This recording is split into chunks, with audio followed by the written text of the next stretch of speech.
Welcome to the Deep Dive. Today we're diving into something pretty fascinating, a global phenomenon that, well, genuinely surprised me. Netflix's animated film, K-Pop Demon Hunters. Right.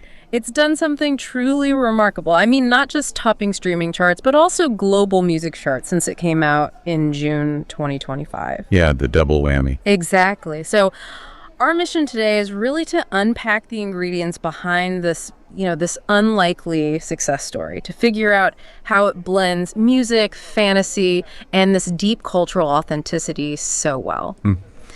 So, okay, let's unpack this. How did K-Pop Demon Hunters go from just, a new animated film to this record-breaking thing in just weeks? Well, you're hitting on the core puzzle there. Yeah. And what's truly striking is just the sheer scale of its initial impact. I mean, within the first 2 weeks, it pulled in over 33 million views. 33 million? Yeah. Wow. Reached the top 10 in, 93 countries? Yeah. And right now, it's sitting at number 2 globally on Netflix. Still. Yeah. But, putting this into a broader context, the really unprecedented part is the crossover into the music world. That's what makes it a landmark, I think. You've got these two fictional K-pop groups from the movie Huntr and the Saja Boys, and they have, quite literally stormed the real-world music charts. Right. That's the bit that gets me. Exactly. We saw 7 songs from the soundtrack land on the Billboard Hot 100. 7. And 2 of them were in the top 2 spots on Spotify's US chart. Okay, that's huge. It's huge. This isn't just, a win for the film industry. It's a massive moment for K-pop's global reach, which was already pretty big. Those numbers are genuinely astounding. But beyond just the views, what was the critical thing, do you think, that made it leap from just a Netflix hit to a proper music chart dominator? That's what really struck me. I mean, at its core, the movie follows Huntr, the heroic girl group, Rumi, Mira, and Zoe, who live this amazing double life, like K-pop idols by day. And then supernatural guardians battling otherworldly threats by night. Kind of Buffy meets Blackpink. Yeah, sort of. And then you have their rivals, the Saja Boys, this boy group with dark powers, mysterious origins. The film just brilliantly blends the action, the humor, the music, the fantasy, all woven around these really strong themes. Friendship, identity, empowerment. Yeah, it does blend them really well. You're spot on to focus on that integration, though. What truly sets this film apart, I think, is that it doesn't just use K-pop as, background dressing. It centers its entire world building, its emotional core, on K-pop culture. Okay. And what's really revolutionary is how the music works. It's less like typical animated musical numbers, where the plot kind of pauses for a song. Yeah, like a break. Exactly. Here it's more like a character's superpower or a direct narrative catalyst. A song isn't just expressing feelings. It's literally changing the course of a battle or unlocking some new skill. Right. So that makes the soundtrack totally indispensable to the plot. It kind of breaks that common Western animation trope, and I think that directly feeds into its huge musical success. That's a fantastic point. The music is undeniably powerful. But what was the secret sauce, maybe, in its production?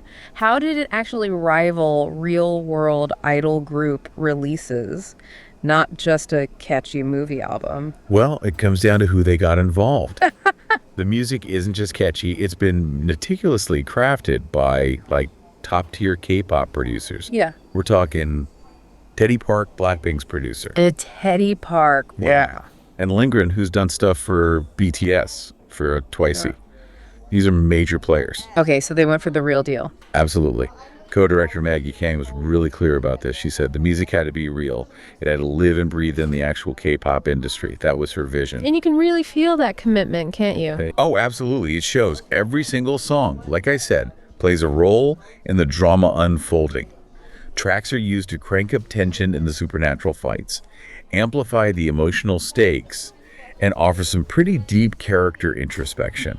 And that's a technique that's, surprisingly rare in Western animated musicals, right? Yeah. Usually the music is more of an emotional underscore, not a direct plot driver. Yeah, that makes sense. Foreshadow English music reviewers even called the soundtrack a genre-defining achievement that blurs the line between fiction and fandom. I praise. Definitely. It's not just a collection of songs, it's really an extension of the storytelling. It makes the music just as critical to the whole experience as the animation itself. So beyond the music, which is clearly huge, what gives the film its kind of grounding is this incredible cultural authenticity. You know, unlike other things that maybe just borrow Korean aesthetic superficially, this film dives really deep. Traditional Korean customs, landmarks, spiritual mythology. You see specific places like Namsan Tower, obviously, but also Huntr, those traditional Korean medicine clinics. Yeah, the holistic healing aspect. Exactly. It brings this unique spiritual layer to their world. And even ancient Seoul city walls pop up. And the details, like Huntr's weapons being inspired by shamanic tools and the Saja Boys looking a bit like Korean Grim Reapers. It merges tradition and modern story so well. And what's really striking there is how that attention to detail, that authenticity, extends even to the animation process. How so? Well, apparently the characters' mouth movements were animated specifically to match Korean pronunciation. Yeah, even though they speak English in the global version. Exactly, which is quite a commitment to detail. Definitely. And if you look broader, you see Korean symbols, traditional foods, rituals just embedded everywhere in the film. It really enriches the narrative texture. And this does two things, right? It offers Korean audiences genuine representation, seeing their culture reflected with real care. Yeah, it must feel good. But it also genuinely helps international audiences get a deeper, more nuanced understanding of Korean culture. Yeah.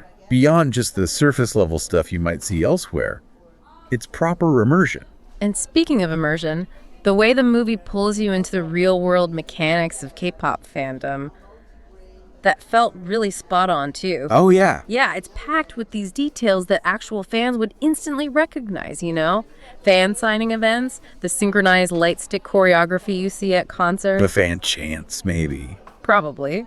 Online fandom communities, those bright Korean fan placards, the big signs fans hold up. The support signs. Yeah. There was this quote from ethnomusicologist Kim Youngdae, who basically said, this level of authenticity is a huge factor in why it works so well. He said, this film doesn't just feature K-pop, it understands it. That sums it up perfectly. Yeah. Exactly. And the understanding, you see it again in the synchronized dancing. The Kalgunmu, as it's called in K-pop, for both Huntrix and the Saja Boys. Right, the sharp, synchronized moves. It's not just there to look cool, although it does. It's really a direct tribute to the incredible amount of work, the grueling training, the sheer dedication that goes into real-life idol performances. It genuinely honors the art form and the artists themselves.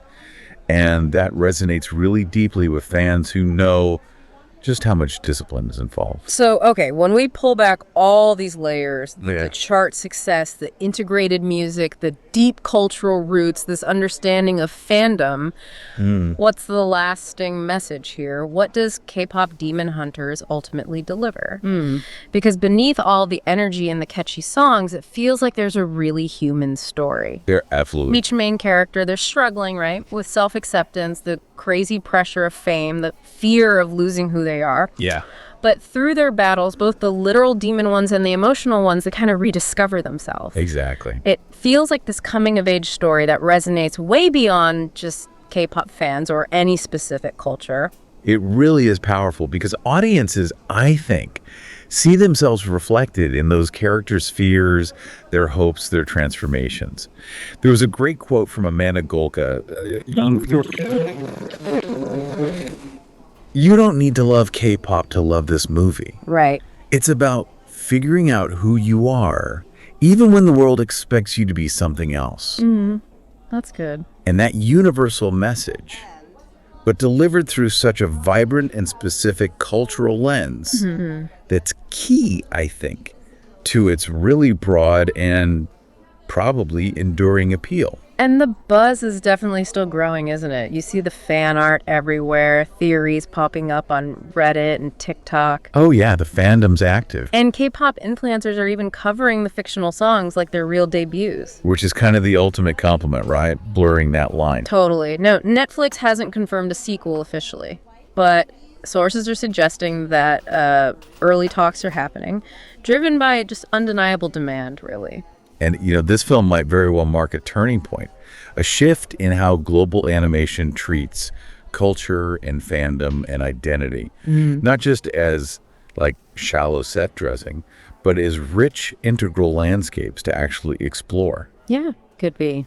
And for K-pop itself, it signals maybe a new level of international integration, moving beyond just music, truly entering cinematic storytelling and solidifying its place in global pop culture in a way we haven't quite seen before, which raises an important question, I think, for you listening. Considering how K-pop Demon Hunters so seamlessly blurs that line between fictional entertainment and real-world cultural impact, does its success suggest a future where, for you, the distinction between entertainment products and genuine cultural movements becomes increasingly fluid? Something to think about.